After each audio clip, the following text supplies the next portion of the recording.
તો કેમ છો માरा ભાઈઓ અને બહેનો, એકવાર ફરીથી નવા વિડીયોની અંદર સ્વાગત છે। હવે મિત્રો, ભારતી બાપુએ આખરેકાર તેમનું આશ્રમ છે આ કેમ છોડ્યું, શું કારણ છે આના પાછળનું?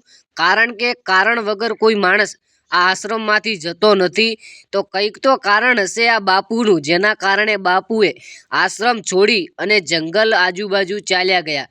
થયું એમ કે રાત્રિ દરમિયાન આ બાપુ જે આશ્રમ છે તેમના આશ્રમમાંથી એક પત્ર લખીને તેઓ નીકળી જાય છે અને આ વાત એક સીસીટીવી કેમેરાની અંદર કેદ થઈ જાય છે।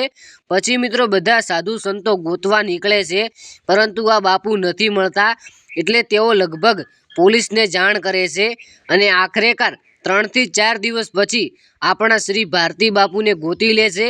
અને હવે એ કારણ પૂછવાનો વારો આવી ગયો કે આખરેકાર આ બાપુએ આશ્રમ કેમ છોડ્યું હશે, અને છોડ્યું તો તેનું કારણ શું છે એ ભારતી બાપુને જણાવવું પડશે। તો મિત્રો વાત કંઈ કેમ છે કે ત્યાં તમને પોલીસ જંગલ વિસ્તારની આજુબાજુથી ગોતીને લાવી, ત્યારે બાપુની જે શરીરની અવસ્થા હતી એ થોડી બગડેલી હતી, તેના કારણે તેઓને એક હોસ્પિટલની અંદર મૂકવામાં આવ્યા હતા। આપણા શ્રી ભારતી બાપુને હોસ્પિટલની અંદર મૂક્યા બાદ મિત્રો તેઓ હોશમાં આવે એટલે જલ્દીથી મીડિયાવાળા લોકો સવાલ કરે, પરંતુ બાપુએ હાલમાં થોડી પરિસ્થિતિ ખરાબ હોવાના કારણે, એટલે કે શરીરની સ્થિતિ ખરાબ હોવાના કારણે હાલમાં કોઈ મીડિયાવાળા સામે આવી નથી શકતા।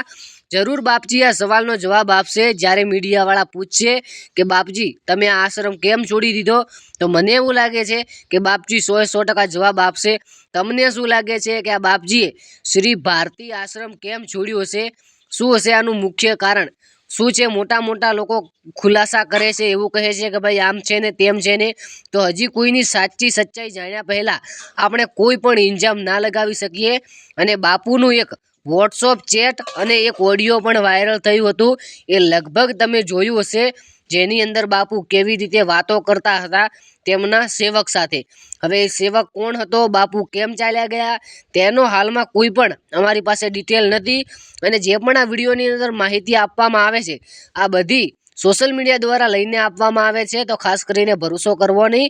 આપણી આ યુટ્યુબ ચેનલ પર જય ગુગા શોર્ટ પહેલી વાર આવ્યા હોય તો વિડીયોને લાઇક કરી લેજો અને ચેનલને ખાસ કરીને સબસ્ક્રાઈબ કરી લેજો। ગુજરાતની તમામ માહિતી અહીંયા નાની મોટી અપડેટ આપવાની કોશિશ થાય છે। મળીએ એક જોરદાર મજબૂત નવા વિડીયો સાથે, ત્યાં સુધી આપ સર્વે મિત્રોનો દિલથી ખૂબ ખૂબ આભાર વિડીયો જોવા બદલ। Thank you for watching this video is always love you.